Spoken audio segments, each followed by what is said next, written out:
कहाँ से स्टार्ट करना है? फिफ्थ से। चल फिफ्थ से स्टार्ट करते थे, फिफ्थ क्वेश्चन। हाँ तो उसका मुंह फोड़ो और क्या। पहले फिफ्थ कर लेते हैं आप, चूंकि तुम पूछ चुका है। इसमें दिया हुआ है a to the power of m whole raise to the power of n is equals to a to the power of m whole raise to the power of n। ये है क्वेश्चन एक्चुअली। तो ये जो दोनों side है इसमें difference है, दोनों में डिफरेंस है। एक में m के पावर में n है और एक में m के साथ मल्टीप्लाई हो रहा है n।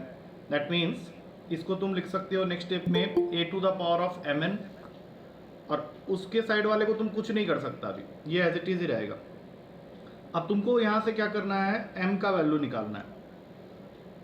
अब अगर हम लोग को यहाँ से m का वैल्यू निकालना है तो एक चीज़ तो क्लियर है कि दोनों सारा जो बेस है लेफ्ट हैंड साइड में और राइट हैंड साइड में वो तो कैंसिल कर सकते हैं हम लोग। तो यहाँ से रिलेशन आ गया m to the power of n is equals to mn। तो अगर मुझे यहाँ से m का वैल्यू निकालना है तो पहले मुझे m के सारे टर्म्स को एक तरफ करना पड़ेगा, और वो मैंने कर दिया है। राइट हैंड साइड में भेज दिया है, राइट हैंड साइड से उठा के लेफ्ट हैंड साइड में भेज दिया m की वैल्यू को, जो कि डिवाइड हो गया। और इसको हम लोग लिख सकते हैं m raise to the power of n minus 1 is equals to n। तो यहाँ से m का वैल्यू हो जाएगा n के पावर में 1 अपॉन n माइनस 1। ये थ्योरी हमने डिस्कस की हुई है कि जब पावर एक साइड से दूसरी साइड में जाता है तो पावर में ही रहता है लेकिन रेसिप्रोकल हो जाता है। अब ये क्वेश्चन क्लियर हो गया? पहले देख लो फिफ्थ, और भी किसी का डाउट हो सकता है। क्लियर है ये? चलो अभी फोर्थ। हाँ, उसमें एक जैसा लग रहा होगा तुमको। चलो अब फोर्थ क्वेश्चन की तरफ मूव करते हैं। फोर्थ पहले बता देने दो, ऐसे तो तुम लोग सब कुछ पूछेगा अभी। 3 to the power of x is equals to 4 to the power of y is equals to 192 to the power of z। ऐसा क्वेश्चन हमने क्लास में किया था। हम लोग क्या करेंगे, इन तीनों को इक्वल कर देंगे एक कांस्टेंट k के साथ में। अब यहाँ से 3 to the power of x जब k के इक्वल होगा तो 3 की वैल्यू आ जाएगी k to the power of 1/x।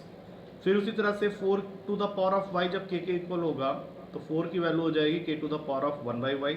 और फिर 192 to the power of z जब k के इक्वल होगा तो ये 192 is equals to k to the power of 1/z हो जाएगा। इसका मतलब हमने क्या किया कि तीनों वैल्यूज को k के टर्म्स में एक्सप्रेस कर लिया, that is called k method.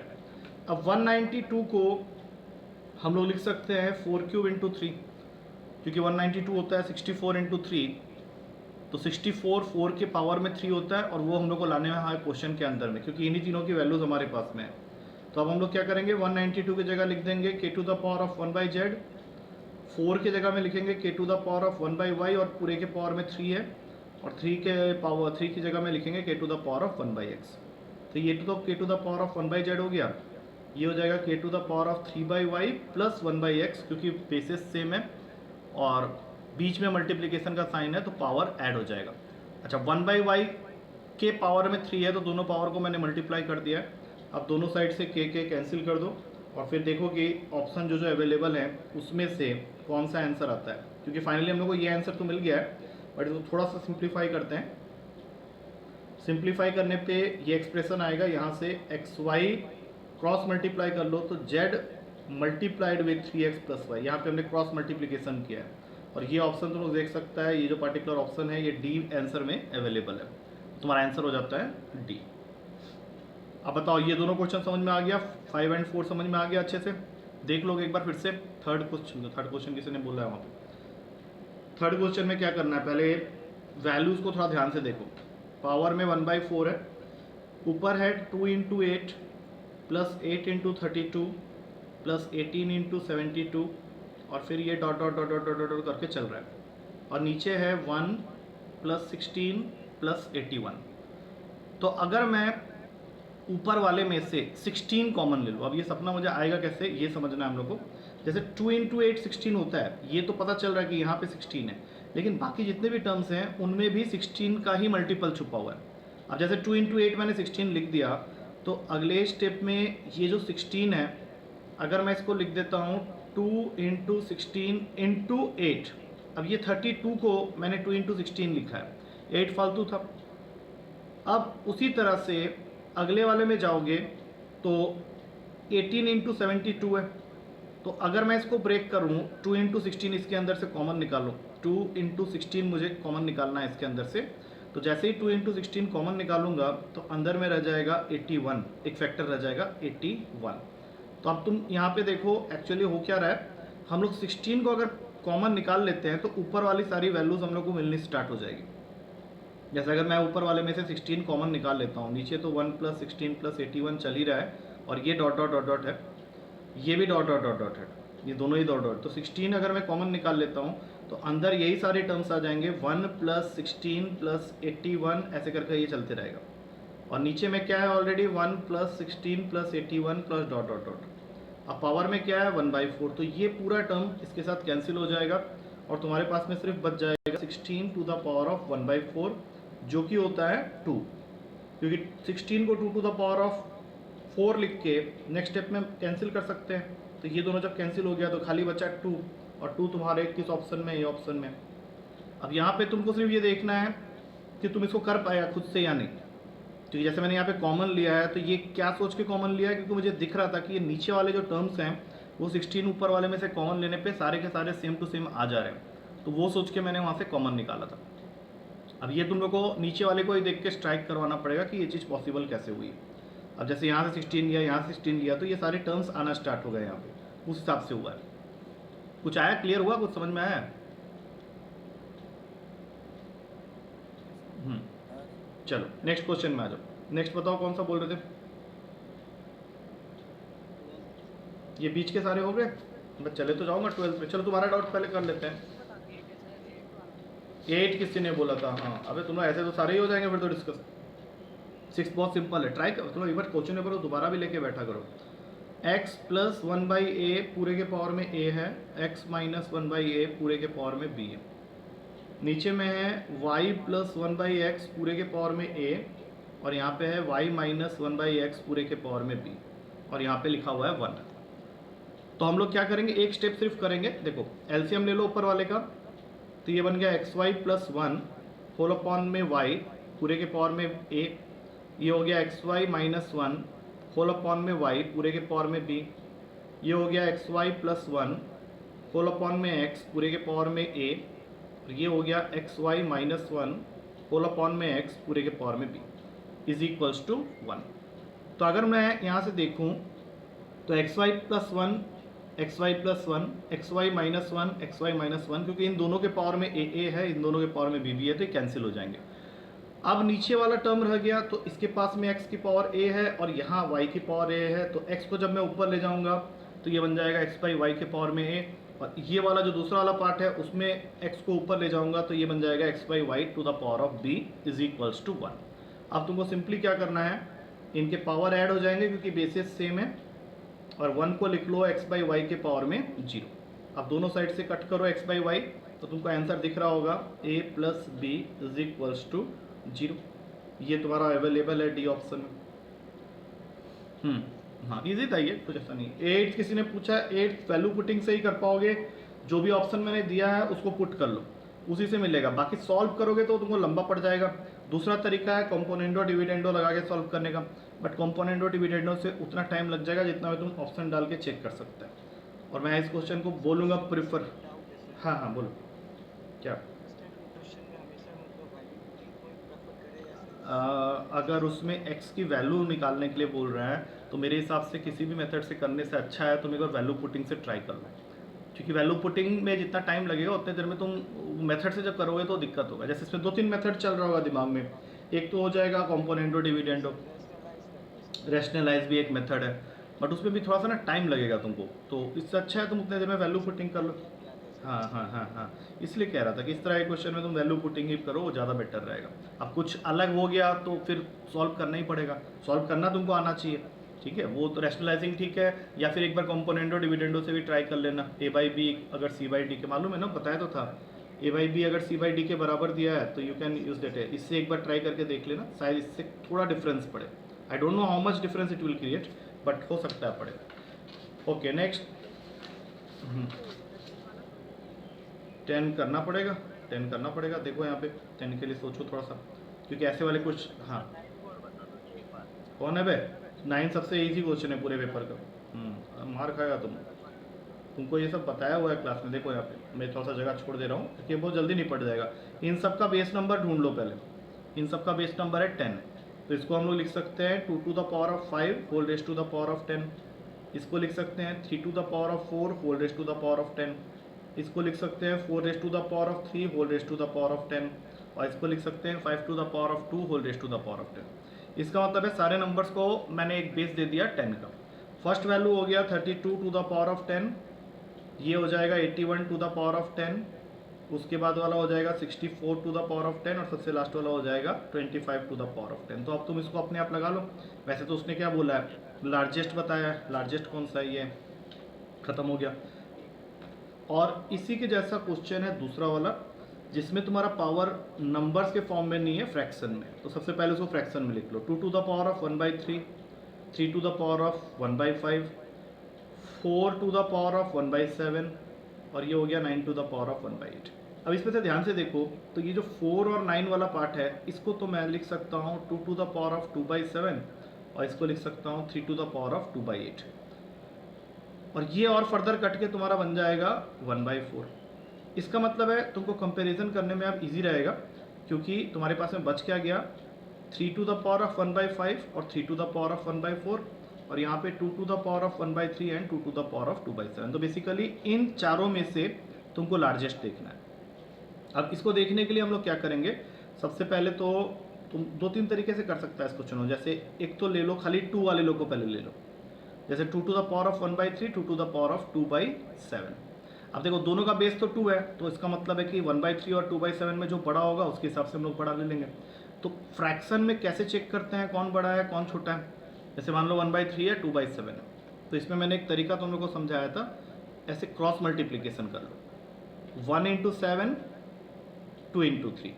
तो 1 इंटू 7 करोगे तो 7 आएगा, 2 इंटू 3 करोगे तो 6 आएगा। तो तुमको देखना है कि जो बड़ा नंबर है वो है 7, तो इस 7 को लाने के लिए तुमने किसके न्यूमरेटर को यूज़ किया था। अब जैसे यहाँ 1/3 और 2/7 है, तो किसके न्यूमरेटर को यूज़ करके तुम ये 7 लाए हो, पहले बताओ।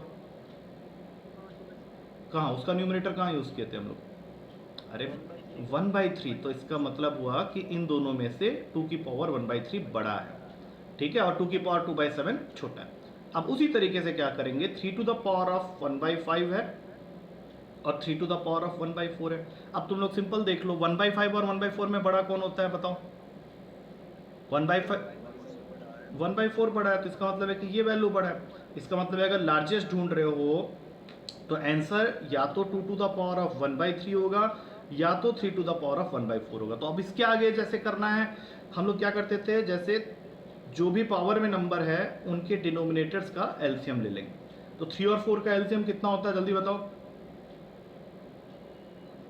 12। तो ये जो 1/3 है, इसमें 3 को 12 बनाने के लिए 4 से मल्टीप्लाई करोगे, तो ये बन जाएगा 2 टू द पावर ऑफ 4, 1/12 बाहर में लिख लो, और ये बन जाएगा 3 टू द पावर ऑफ 3, 1/12 बाहर में लिख लो। अब इससे आएगा 27, इससे आएगा 16, तो ऑब्वियसली ये वाला बड़ा है, और सबसे लास्ट में 3 टू द पावर ऑफ 1/4 आया है, तो इसका मतलब है तुम्हारा आंसर जो होगा डी ऑप्शन होगा। एक सेकंड, हाँ एक सेकंड रुक जाओ, मैं इस क्वेश्चन को फिर से एक बार बता देता हूँ। पे 2 टू द पावर ऑफ 1/3 था, 3 टू द पावर ऑफ 1/5 था, इसको मैंने लिख दिया था बाद में 2 टू द पावर ऑफ 2/7, और ये हो गया था मेरा 3 टू द पावर ऑफ 1/4। यही था ओरिजिनल क्वेश्चन, देख लो, इसमें से हम लोग को लार्जेस्ट बताना है। तो मैंने तुम लोगों को क्या बोला कि जिनके बेसिस तुम सेम कर चुका ऑलरेडी, इनको पकड़ लो पहले। तो 3 to the power of 1/5, 3 to the power of 1/4। अभी हमने क्या डिसाइड किया था, बड़ा कौन है इसमें से, 1/4। तो इसको बड़ा कर लो और इसको साइड कर दो, और बचा बाकी दोनों जो 2 वाला पावर में है। तो 2 to the power of 1/3, 2 to the power of 2/7। 1/3 और 2/7 में से मैंने किसको बड़ा बनाया था, अभी क्या बोल के बनाया था वो भी बताना। अरे वही तो बोल रहा हूँ, पहले क्रॉस मल्टीप्लाई कर दो ना, 1 इंटू 7 7 होता है, 3 इंटू 2 6 होता है। तो जो नंबर बड़ा आया है, जैसे 7 है ना, तो ये किसके न्यूमरेटर की वजह से आया, 1/3 की वजह से आया या 2/7 के न्यूमरेटर की वजह से आया, ये बताओ। न्यूमरेटर को देखना होता है, 1/3, तो इसका मतलब ये बड़ा है। तो अब तुम लोग को फैसला करना है दो चीज़ों के बीच में, कि 2 की पावर 1/3 बड़ा होगा या 3 की पावर 1/4 बड़ा होगा। तो इसके लिए मैंने तो पहले ही बताया हुआ है कि 1/3 और 1/4 को ले लो पहले, तो इनका ले लो एलसीएम। 3 और 4 का एलसीएम होता है 12। तो 1/3 को 12 बनाने के लिए तुमको 4 से ऊपर नीचे मल्टीप्लाई करना पड़ेगा, तो ये बन गया 2 की पावर 4/12। और 1/4 को 12 बनाने के लिए 3 से मल्टीप्लाई करना पड़ेगा, तो ये बन जाएगा 3 के पावर में 3/12। तो ये क्या हो गया, 16 और ये क्या हो गया 27। तो ऑब्वियस सी बात है 27 बड़ा होता है, इसका मतलब ये बड़ा है। और ये किसके लिए आया था 3 की पावर 1/4 के लिए। ये सब क्वेश्चन सब बहुत जरूरी क्वेश्चन सब इंपॉर्टेंट जिसको बोलते हैं तुम्हारा एग्जाम पॉइंट ऑफ व्यू से, तो एकदम से अच्छे से समझ के रखना, क्योंकि ये तुम सॉल्यूशन जो इस तरह से देखिए इसमें समझ में नहीं आएगा। जो मैंने अभी तक बोला है उसके हिसाब से ही तुम समझ सकता है। मान लो तुम सोचे मैं बाद में इसको देखूंगा तो समझ में आ जाएगा, तो इससे तो कुछ समझ में ही नहीं आएगा तुमको कि हुआ क्या। जो बताया उससे समझ में आएगा। चलो अभी नेक्स्ट बोलो, 10 तक हो गया है, आगे बोलो। 16 में तुमको ऑप्शन का चेक करना पड़ेगा, क्योंकि क्वेश्चन में ए स्क्वायर का वैल्यू दे दिया है 2 और तुमको बोल रहा है a+1 फाइंड करने के। तो यहाँ से तुम ज़्यादा से ज़्यादा क्या करेगा, a का वैल्यू निकाल लेगा जो कि आएगा √2, और फिर इस वैल्यू को यहाँ पुट करोगे तो ये बन जाएगा √2+1। अब तुमको ऑप्शन में ये चेक करना है कि कौन सा ऑप्शन तुमको ये आंसर दे सकता है। अब जैसे सपोज करो एक बच्चा बोलेगा सर a-1, तो a-1 का मतलब तो √2-1 हो गया, ये कैसे √2+1 के इक्वल होगा, तो गलत आंसर है। दूसरा है 2/a-1, तो तुम इसको लिखिएगा 2/√2-1। अब मान लो तुम इसको रैशनलाइज कर भी देता है तो भी तुम्हारे पास में नीचे में 1 हो गया, लेकिन ऊपर हो गया 2 मल्टीप्लाइड विथ √2+1, तो ये भी आंसर गलत है। अब सी को देख लो एक बार, a+1/3 - 2a, a तुम्हारा √2 है तो √2+1/3 - 2√2। अब इसको रैशनलाइज करने जाओगे तो 3 + 2 √2 से ऊपर नीचे मल्टीप्लाई कर दिए, नीचे a² - b² का फॉर्मूला बन के 1 हो गया, छोड़ दो उसको, ऊपर मल्टीप्लाई करो तो ये हो गया, ये भी नहीं होगा। तो अब उसके बाद तुम्हारे पास सिर्फ एक ही चीज़ रहता है कि तुम अपना ऑप्शन में से डी ऑप्शन को चेक करना चाहो तो कर सकते हो, या फिर सीधा उसको टिक मार दो। चलो मैं तुमको चेक करके बता देता हूँ, नहीं तुम्हारा माइंड में एक रहेगा कि यार पता नहीं होगा भी या नहीं।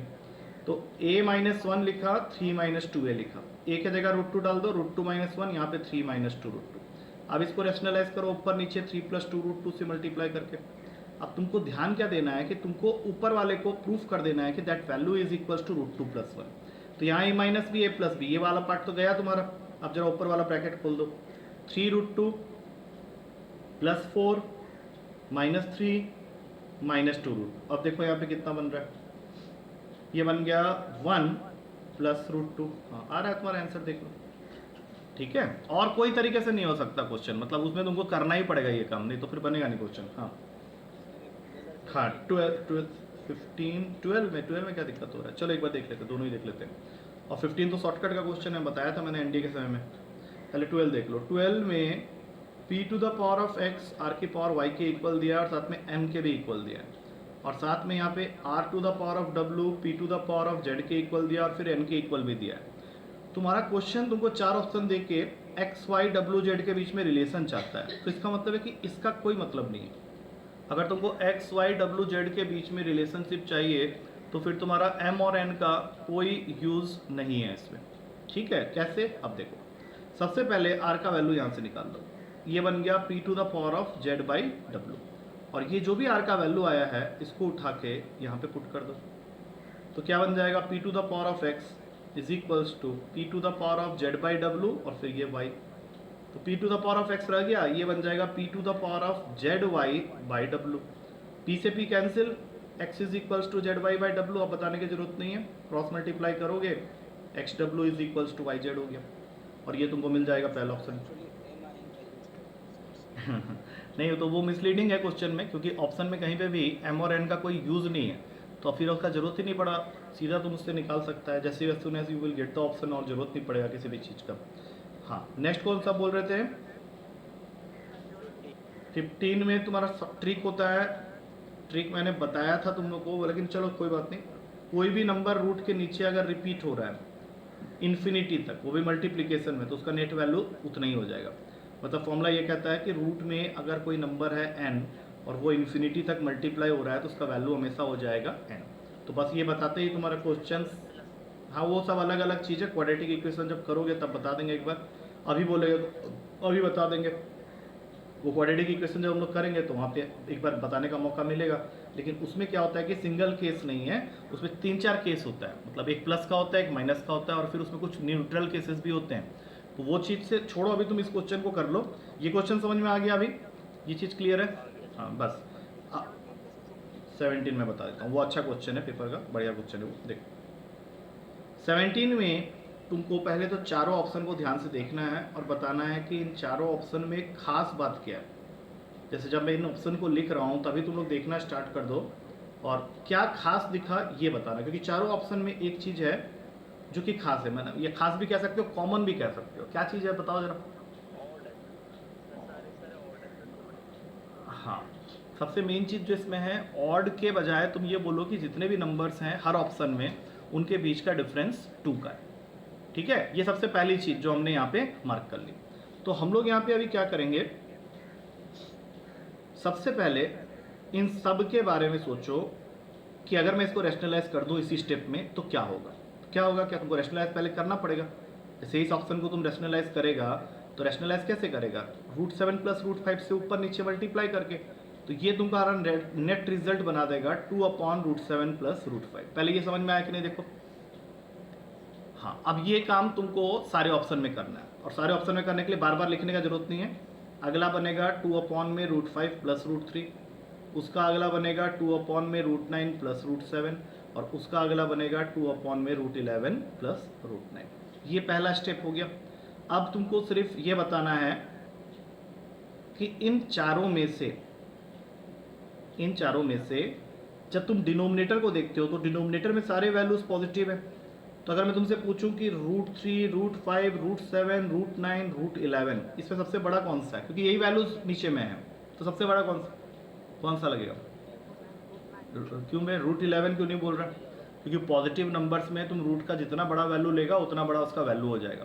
तो √11 सबसे बड़ा है, फिर √9 है, फिर √7 है, √5 है, फिर √3 है। अब एक चीज़ बताओ, अगर मैं तुमसे पूछूं कि √3, √2 इन दोनों में बड़ा कौन है, तुम किसको बोलेगा। अगर मैं इसको 1/, में डाल दूं तो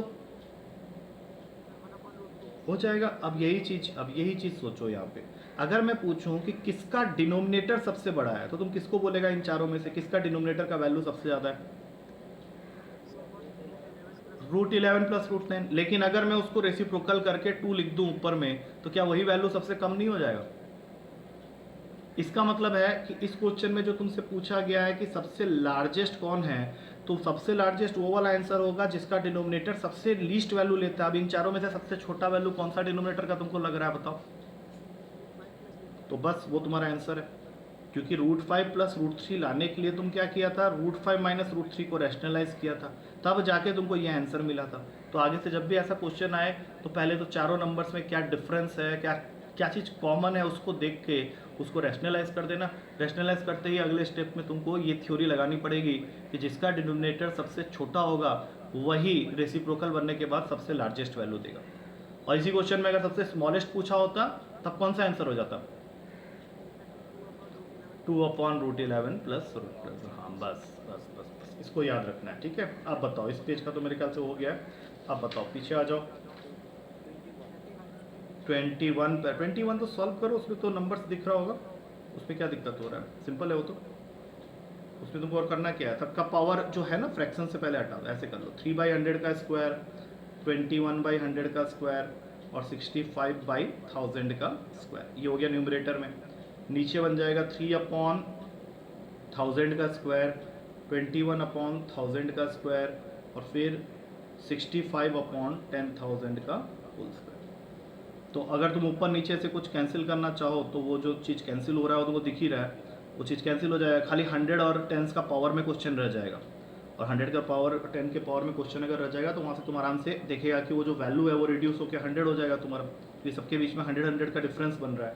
अब उसका स्क्वायर रूट ले लोगे, 100 का स्क्वायर रूट ही लेना है, क्योंकि ये सब वैल्यूज तो कट जाएंगे 32165 32165 स्क्वायर के साथ में। यहाँ पे 100 का स्क्वायर है, 100 का स्क्वायर है, 1000 का स्क्वायर, यहाँ 1000 का स्क्वायर है, 1000 का स्क्वायर है, 10,000 का स्क्वायर है। तो जब तुम उसको सिंप्लीफाई करेगा तो तुम्हारे पास में खाली √100 बच जाएगा, जो कि होता है 10। इस तरह से तुम इस क्वेश्चन को कर सकते हो, ठीक है, क्योंकि इन सबके ऊपर में एक रूट भी डाला हुआ है, ये भी ध्यान रखना। तो फाइनली जब तुम कॉमन लेके काटेगा तो वहाँ पे तुम्हारा एक 100 खाली बच जाएगा, √100 बच जाएगा खाली, और √100 होता है 10 होता है। नेक्स्ट कौन, 35 सीधा क्या है 35 में रखा, ठीक है मैं बताता हूँ। 26 और फिर 35, 26 क्या है, अच्छा 26 मेरे ख्याल से तुम लोग देखा था क्वेश्चन को ठीक से, क्योंकि साइड में मैंने उसका करेक्शन बताया हुआ था। तो हाँ, तो उस करेक्शन के हिसाब से चलना, वो करेक्शन था 1.5a is equals to 0.04b। अब यहाँ से तुम क्या करो, पहले तो कुछ भी कर लो, a बाई बी का रेशियो निकाल लो या b बाई ए का रेशियो निकाल लो। कैसे निकालोगे, 15/10 है।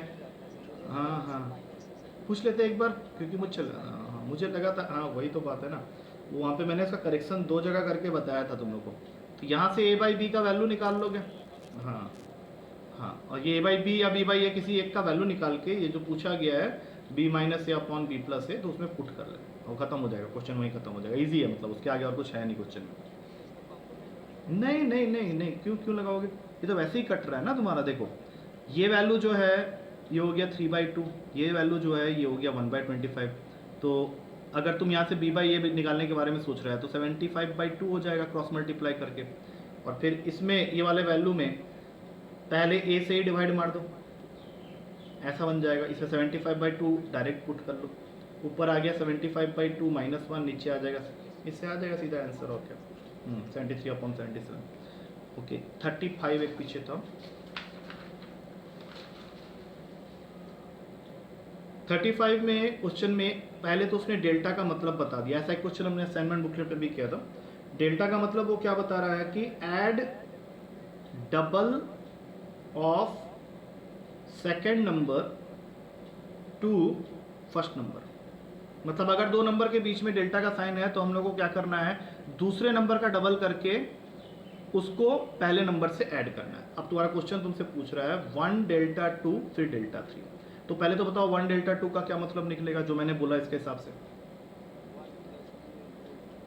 तो 5 हो गया फिर तो। और 5 डेल्टा 3 फिर बच जाएगा, तो 5 डेल्टा 3 का मतलब क्या बनेगा इसी तरीके से,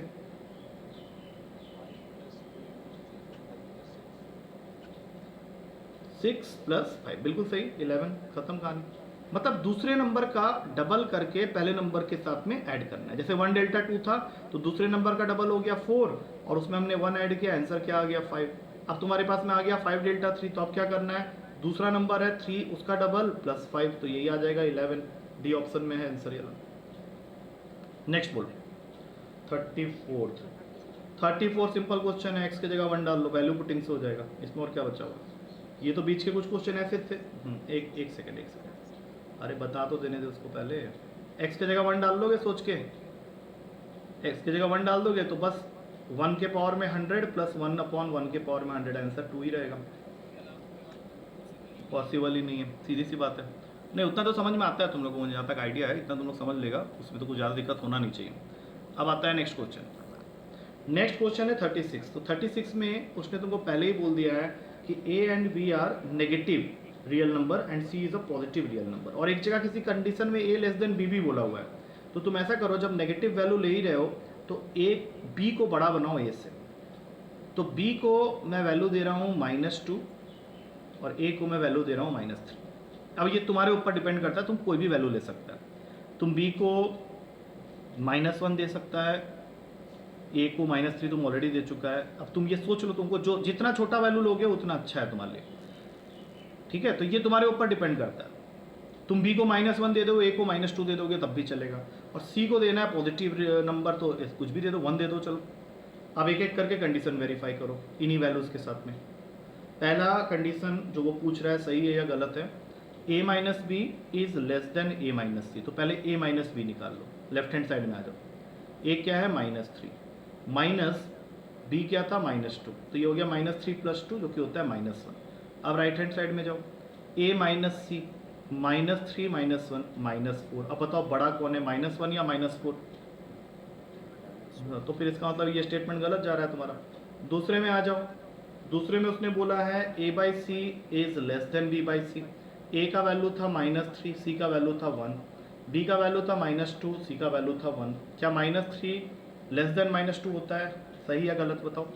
बिल्कुल सही है, बिल्कुल सही है, बिल्कुल सही है।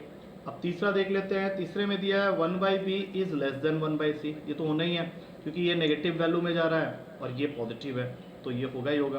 तो इसका मतलब है इसका आंसर हुआ 2 एंड 3। 2 एंड 3 को मैंने टिक कराया होगा, चेक कर लो। क्लियर है? हाँ, अब बताओ और कुछ रह गया है? 4 क्वेश्चन पीछे की तरफ हैं, बोलो जल्दी से। 37 उसी तरह से करो ना, इंटीजर तुम कुछ भी ले लो, अपना मर्जी है तुम्हारा। मैं तो सिंपल ले रहा हूँ, m को 1 ले रहा हूँ n को 2 ले रहा हूँ, क्योंकि उसने क्वेश्चन में ये कंडीशन डाल दिया है कि m और n दोनों नेचुरल नंबर को बिलोंग करना चाहिए, इंटीजर भी नहीं, नेचुरल नंबर। अब तुम पहला पूछता क्या है कि which one of them is और आर कैन बी इंटीजर। पहला m/n प्लस n/m, अगर मैं वैल्यूज को सॉल्व करूं तो 1/2 प्लस 2/1, ये तो 5/2 देगा। क्या 5/2 इंटीजर होता है, बताओ? नो सर, खत्म ये कहानी, ये नहीं है। दूसरा स्टेटमेंट में दिया था mn ब्रैकेट के अंदर में m/n प्लस n/m, और दूसरे ब्रैकेट में m² प्लस n² पूरे के पावर में -1। अब इसको पहले चेक करते हैं। m1 है और n2 है, तो ये हो जाएगा 2, ये हो गया 1/2 प्लस 2/1, और ये हो जाएगा 4 प्लस 1, 5 के पावर में -1। तो 2, ये 5/2 और 5 के पावर में -1 का मतलब होता है 1/5। अब ये सारा कट गया, बचा 1। अब बताओ 1 इंटीजर होता है क्या? यस सर, तो ये स्टेटमेंट सही हो गया तुम्हारा, क्योंकि 1 इंटीजर होता है। और तीसरा जो है वो मेरे ख्याल से नहीं होगा, क्योंकि उसमें लिखा हुआ है mn अपॉन में m² प्लस n²। m और n का वैल्यू तुम्हारे सामने है, 2/5 हो गया। 2/5 इंटीजर नहीं होता है, खत्म हो गई बात। इसका मतलब इसका आंसर होगा, अरे पॉइंट में कब से वैल्यू, हाँ कौन बोल दिया था तुमको? पॉइंट में कब से वैल्यू इंटीजर होने लगा? पॉइंट वाले जितने वैल्यूज होंगे उसको हम लोग फ्रैक्शन फॉर्म में लिख सकते हैं। तो वो नहीं बता रहा हूँ ना, इंटीजर में नहीं आता ना। इंटीजर क्या होता है? जीरो वाले होते हैं, माइनस वाले होते हैं, पॉजिटिव वाले होते हैं, वो सारे के सारे तुम्हारे इंटीजर से, उसको छोड़ के कुछ नहीं होता इंटीजर में। हाँ अब बताओ, नीचे 3 क्वेश्चन रह गए, 38, 39, 40 हो गया तीनों, देख लो जल्दी से एक बार।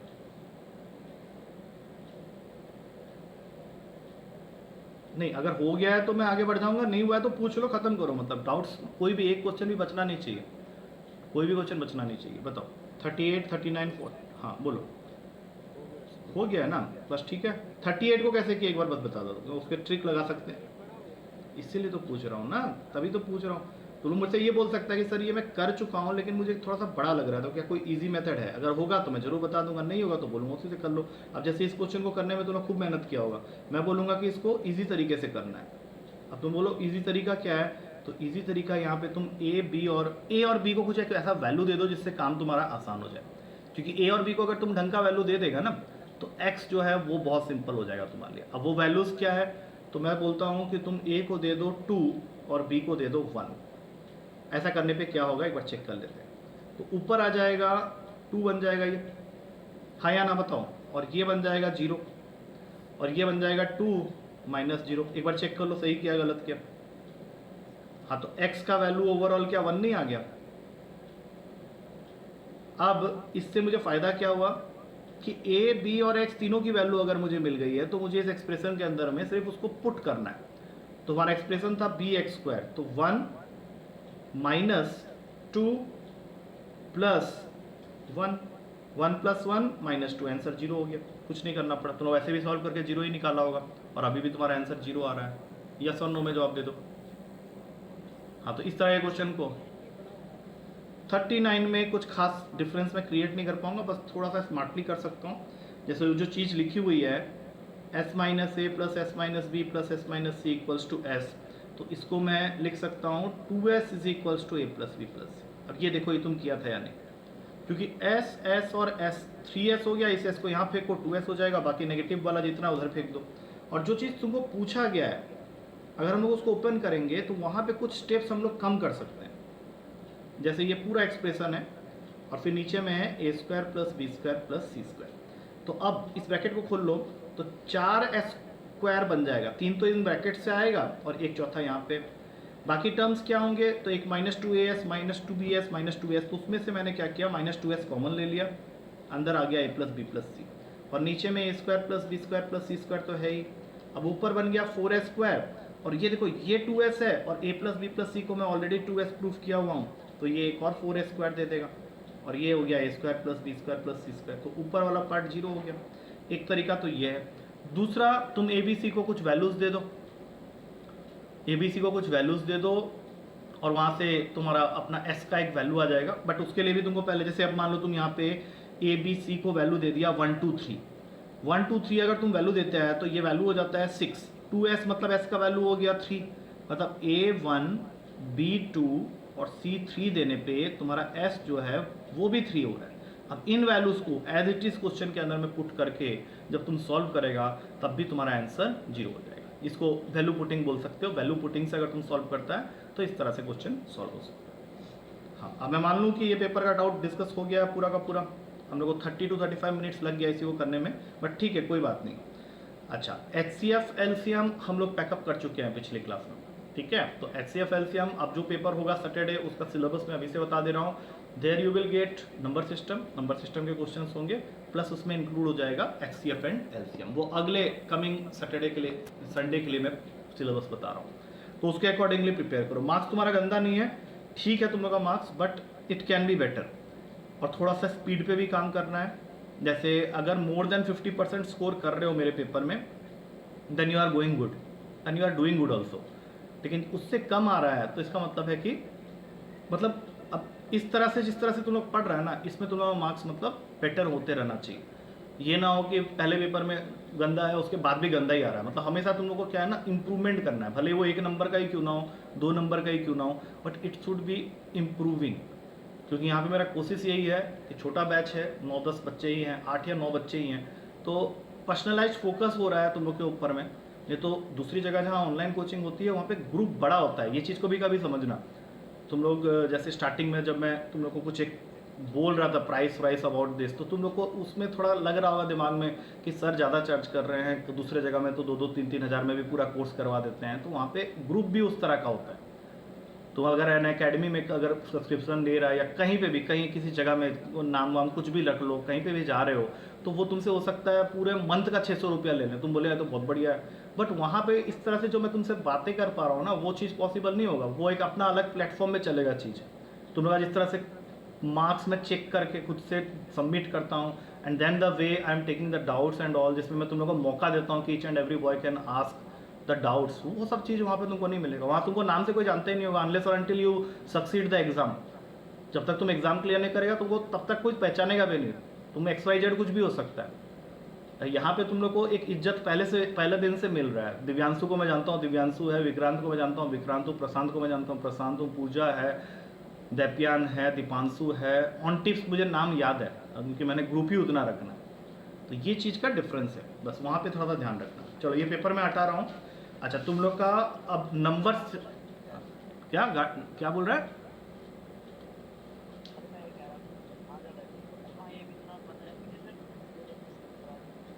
नहीं, समझ नहीं पा रहा हूँ, तुम्हारा एक्चुअली आवाज़ क्लियरली नहीं आ रहा है। बताओ क्या बोल रहे हो?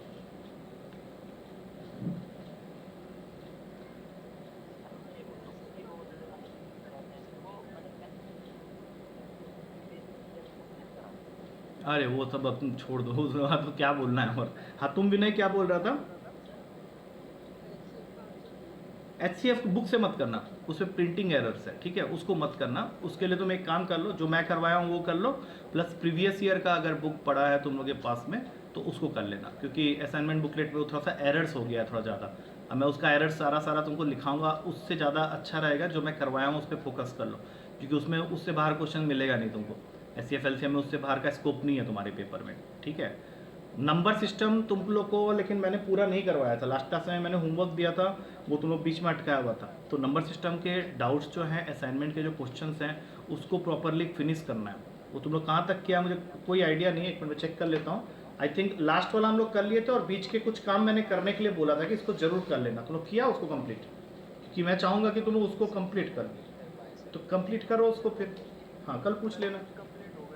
हाँ, जैसे मैं बता देता हूँ, 37 से 50 तक मैंने बोला था, वो मेरे ख्याल से तुम लोग कर लिया होगा। और फिर बीच में एक असाइनमेंट को पूरा मैंने ये बोला था कि इसके मैक्सिमम क्वेश्चन मैं ऑलरेडी पेपर में दे चुका हूँ तुम लोग को, फर्स्ट पेपर में, तो उसमें देख लेना। तो और तुम ऐसा करो, एक दिन और ले लो, लेकिन साथ में क्या करो, एक तुम लोग का कौन सा वाला छूटा हुआ भी देख लो एक बार। मैंने इसमें से एक कोई छोड़ा हुआ है, हाँ ये वाला शायद, जहाँ पे ये लिखा हुआ है कंसेप्ट, उसका आंसर ले लो पहले। तो उसका आंसर विथ करेक्शन है एक आधा जगह में, वो बता देता हूँ, और इसको साथ में होमवर्क के साथ इंक्लूड करो। और इन दोनों तीनों का जो डाउट है वो कल के क्लास के स्टार्टिंग में पूछ लेना। तो ये जो है डिविजिबिलिटी वाला थर्ड असाइनमेंट जो है, डिविजिबिलिटी, जिसका नाम है रिमाइंडर कंसेप्ट ऐसे करके लिखा होगा, एंड नंबर ऑफ जीरो ऐसे करके। तो इसमें टोटल तुम्हारे आई थिंक 17-18 क्वेश्चन है, हाँ 18 क्वेश्चन है। और इसमें से भी कुछ क्वेश्चन मैंने फर्स्ट पेपर में दे दिया था तुम लोग को, तो वो भी रिड्यूस हो जाएगा, तुम्हारा 15 के आसपास निकलेगा, क्योंकि कुछ क्वेश्चन मैं ऑलरेडी करवा चुका हूँ इसका। तो इनके आंसर्स विद करेक्शन दे देता हूँ।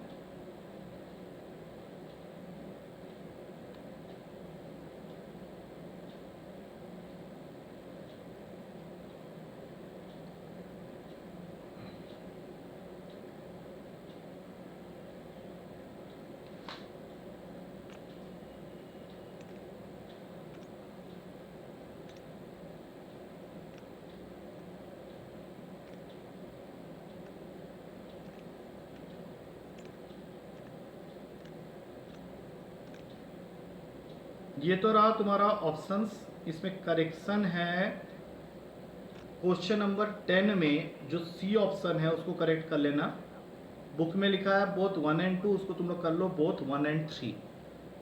बस इसको छोड़ के और तुम्हारा कोई करेक्शन नहीं है इस पर्टिकुलर असाइनमेंट में। तो ये 18 क्वेश्चन जो है इसको कर लेना अलॉन्ग विथ जो पुराना वाला तुम्हारा है उसके साथ में। हाँ बोलो, तुम क्या बोल रहे हैं? हाँ, 2 ऑप्शन से, उसके 2 ऑप्शन सेटिस्फाई कर रहे थे। वैसा होता तो नहीं है तुम्हारे पेपर में, बट एक बार ऐसा आ गया था कि 2 ऑप्शन सेटिस्फाई कर रहे थे। तो मैं बताऊंगा, अगर उसको अगर डाउट में डालोगे तो मैं रीज़न बता दूंगा why it is B and D both.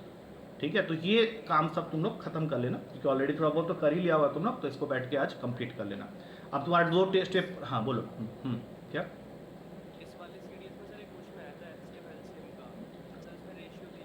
वो उसका तो आंसर, उसका answer can not be determined है। क्वेश्चन याद है मुझे, बट उसका आंसर नहीं आएगा, can not be determined, data insufficient है उसका आंसर। ठीक है, वो मालूम है मुझे, फर्स्ट पेज में ही था।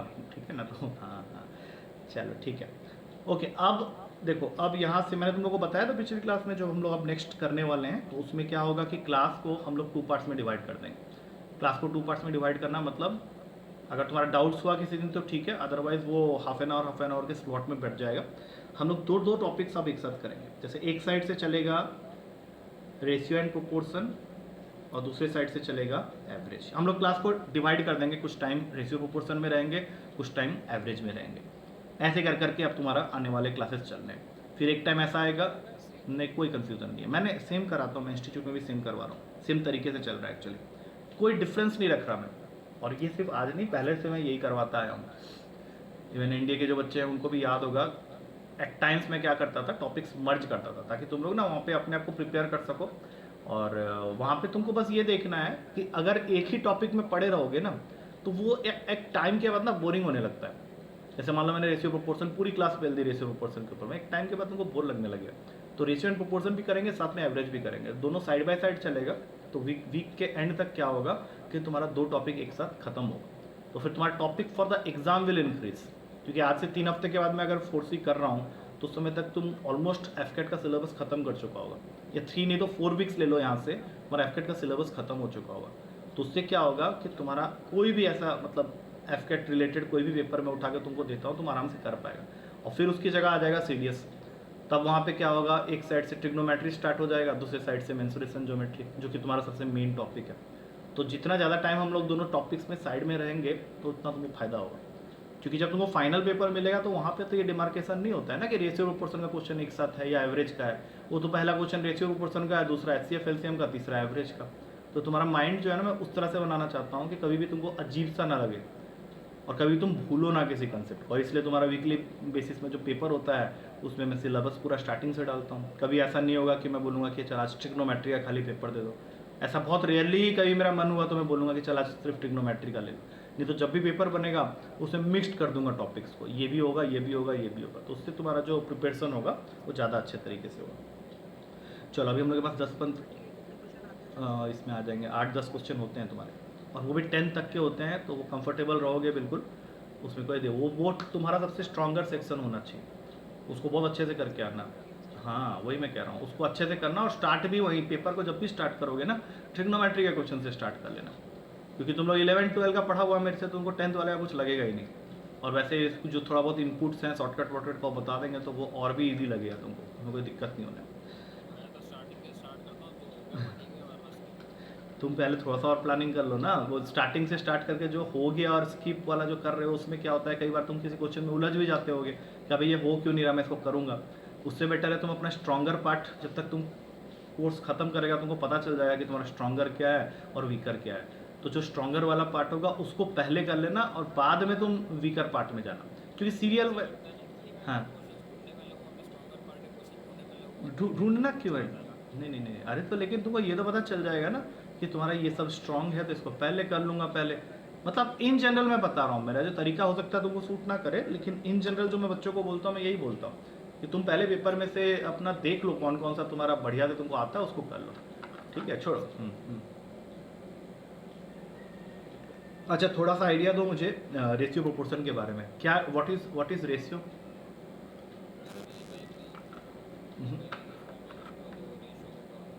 नहीं नहीं,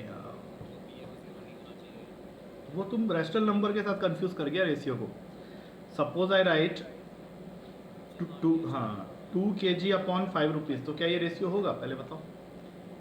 हाँ, तो यही है। हाँ बस, तो यहाँ से तुम्हारा डेफिनेशन निकल के आता है कि रेशियो, जो रेशियो को तुम डिफाइन कर रहा है, तो वो रेशियो क्या है? It is the comparison of two physical quantities having same units.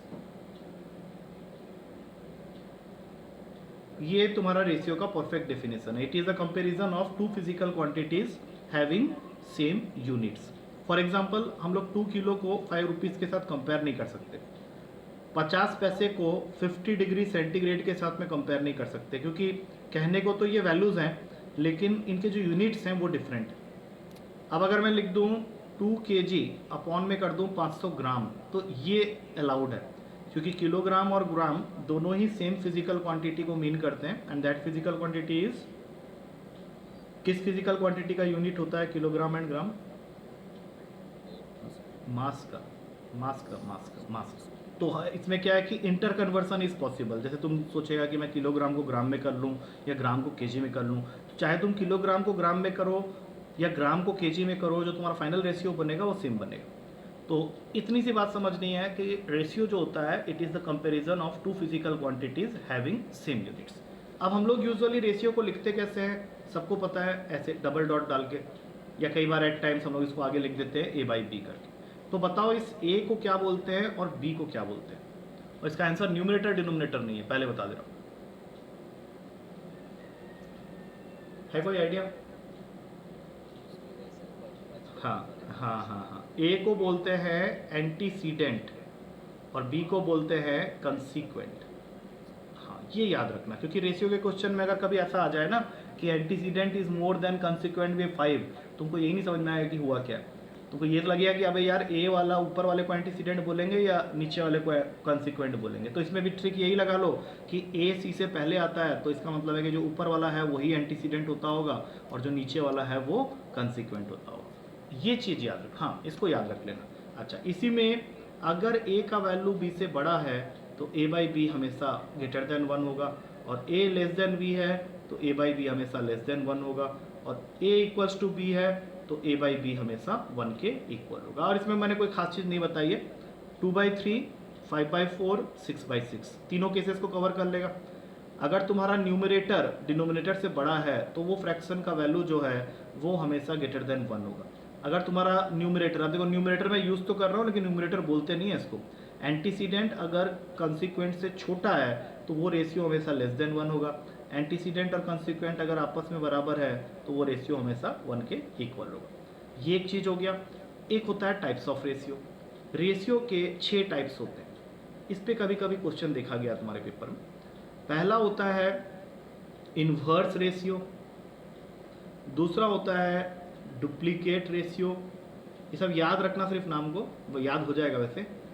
तीसरा होता है सब डुप्लीकेट, चौथा होता है ट्रिप्लीकेट, पांचवा होता है सब ट्रिप्लीकेट, और छठा होता है कंपाउंडेड।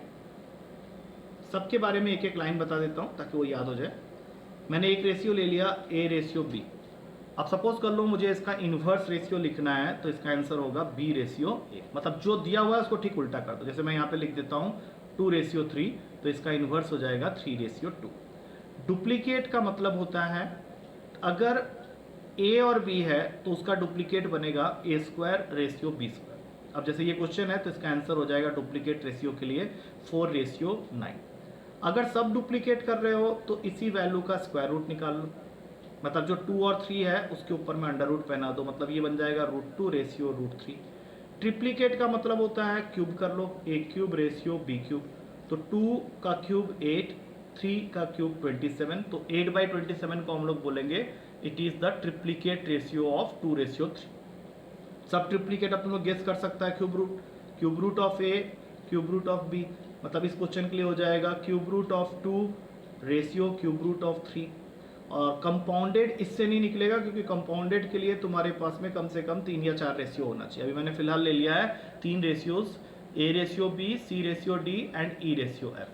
अब अगर तुमको बोला जाए कि इन तीनों का कंपाउंडेड रेशियो निकालना है तो करना क्या है, हर किसी के एंटीसीडेंट को लेके आपस में मल्टीप्लाई करो और फिर उसका रेशियो तुमको लेना है with the product of their consequents, that is b d f।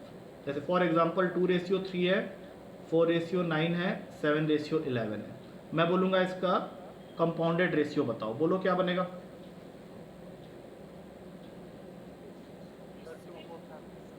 Two into 4:7, नीचे 3:9:11। मेरे ख्याल से कोई किसी को काट तो रहा नहीं है, तो सीधा आंसर हो गया 56/297। आंसर आ गया 27 × 11 करोगे तो 297 ही बनेगा। तो this is the compounded ratio. Compounded ratio जब भी निकलेगा ऐसे, अगर चौथा होता तो चौथे वाले का भी एंटीसीडेंट को ले लेते और नीचे ले लेते उनका कंसिक्वेंट को। तो ये हो गया तुम्हारा रेशियो के टाइप्स। उसके बाद आता है प्रोपोर्शन। मैं डेफिनेशन वाला पार्ट खत्म करवा देता हूँ। प्रोपोर्शन होता है कंपैरिजन ऑफ 2 रेशियो। इसमें तुमको क्या करेगा, वो 3 वैल्यूज दे देगा, 4 वैल्यूज दे देगा, पूछेगा कि क्या ये चारों वैल्यूज प्रोपोर्शन में हैं। और इसको प्रोपोर्शन में बनाने के लिए रूल क्या होता है कि product of extremes must be equals to product of means. अब मान लो 4 वैल्यू तुमको एक साथ दिया हुआ है, तो एक्सट्रीम्स हम लोग बोलेंगे फर्स्ट और लास्ट वैल्यू को, और मीन्स हम लोग बोलेंगे सेकेंड और थर्ड वैल्यू को। तो अगर तुम्हारा एक्सट्रीम जो कि a और d है उसका प्रोडक्ट मीन्स के प्रोडक्ट के इक्वल हो जाए जो कि b और c है, तब हम लोग कह सकते हैं कि a, b, c and d are in proportion. और इसको डिनोट करते हैं हम लोग इस तरह से, a ratio b double ratio c ratio d। लेकिन ये चीज को प्रूफ करने के लिए कंडीशन होना चाहिए ये, और ये कहाँ से आया, बिकॉज ऑफ दिस। अब मान लो मैं तुमको यहाँ पे 4 वैल्यूज देता हूँ, 2, 4, 8, 16, क्या ये प्रोपोर्शन में है, देख के बताओ जल्दी से। है, क्योंकि 2 × 16 32 होता है, 4 × 8 32 होता है, बिल्कुल सही है। अब इसके अंदर से 3 प्रोपोर्शन के टाइप्स निकलते हैं। ये लास्ट चीज होगा आज की क्लास का, टाइप्स ऑफ प्रोपोर्शन। पहला होता है 4th प्रोपोर्शन, उसके बाद आता है 3rd प्रोपोर्शन, और उसके बाद आता है मीन प्रोपोर्शन। 4th प्रोपोर्शन अगर निकालना है तो वो हमेशा तुमको 3 वैल्यू दे देगा और बोलेगा फाइंड द 4th प्रोपोर्शन। तो ऐसे क्वेश्चन में तुमको 4th वैल्यू को लेट कर लेना है x, और इसमें अपना कंसेप्ट ऑफ प्रोपोर्शनलिटी लगा दो। बोलो क्या निकल के आएगा यहाँ पे अगर हम लोग चेक करते, ax is equals to bc, और तुमको निकालना क्या है x का वैल्यू, तो वो आ जाएगा bc/a, that is nothing but your 4th proportion. अब अगर किसी क्वेश्चन में 3rd प्रोपोर्शन निकालना है तो एग्जामिनर तुमको सिर्फ 2 वैल्यू देगा, तब तुमको क्या करना है, पहला वैल्यू लिखना है a, दूसरा b, तीसरे में एक बार फिर से b, और फिर यहाँ पे x। अब ये जो x है ये तुम्हारा 3rd प्रोपोर्शन है, जिसको अगर हम लोग कंसेप्ट से निकालने जाएं तो ये बन जाएगा ax is equals to b², और यहाँ से x का वैल्यू निकल के आएगा b²/a, और ये जो x आया है that is nothing but your 3rd proportion. नहीं, वो तो फिर यही हो गया ना, ये चीज़ बोल रहा था तुम्हारा हाँ 3rd प्रोपोर्शन में तुमको वैल्यू 2 ही मिलेगा ना। जैसे मान लो मैं यहाँ पे क्वेश्चन क्रिएट कर देता हूँ 2, 8, मैं बोलता हूँ इसका 3rd प्रोपोर्शन बताओ, तब तुमको क्या करना है, यहाँ लिखना है 2, फिर लिखना है 8, फिर से 8 और फिर x। तो यहाँ से आ गया 2x इज इक्वल्स टू 64 और x का वैल्यू हो गया 32। ऐसे करके तुम निकाल सकता है आंसर। और जब मीन प्रोपोर्शन निकालना है तब भी तुमको 2 ही वैल्यू मिलेगा, तब तुमको क्या करना है, पहला वैल्यू को लिखना है a, और यहाँ पे सबसे एक्सट्रीम में लिखना है b, और बीच में जो 2 जगह है वहाँ पे डाल देना है x। अब ये जो x है यही तुम्हारा मीन प्रोपोर्शन है, तो इसमें अपना कंसेप्ट लगाओगे तो product of extremes equals to product of mean से तुम्हारा रिलेशन आ जाएगा x square equals to a b, और x यहाँ से बनेगा रूट ए बी। अब ये जो x तुम निकाला है that is your mean proportion. अब इसके आगे आज करने का कोई फायदा नहीं है, क्योंकि ये तुम लोग को मैंने सिर्फ बेसिक्स बताया है, अभी क्वेश्चंस पे नहीं ले गया हूँ। तो जो बताया है उसको एक बार जल्दी से देख लेते हैं। सबसे पहले मैंने रेशियो का डेफिनेशन बताया, रेशियो क्या होता है, फिर यहाँ पे रेशियो में ए को क्या बोलते हैं, बी को क्या बोलते हैं, कब ग्रेटर देन 1 होता है, कब लेस देन होता है, कब इक्वल्स टू 1 होता है।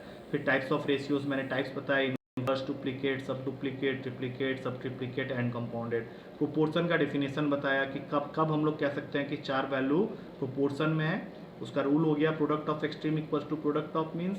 फिर उसके बाद 3 टाइप के प्रोपोर्शन होते हैं, fourth proportion, third proportion, mean proportion. हर केस में कैसे हम लोग निकालते हैं ये भी मैंने समझाया हुआ है, बट अभी क्वेश्चन हम लोग और जो बचा हुआ चीज़ है वो अगले क्लास में ही करेंगे, ठीक है। तब तक तुम लोग उसको ख़त्म करो, नंबर सिस्टम के जो 2-3 बच गए हैं उनको पैकअप कर देना, ठीक है। चलो फिर ठीक है, दैट्स इट फॉर टुडे। हाँ, गुड नाइट या गुड नाइट।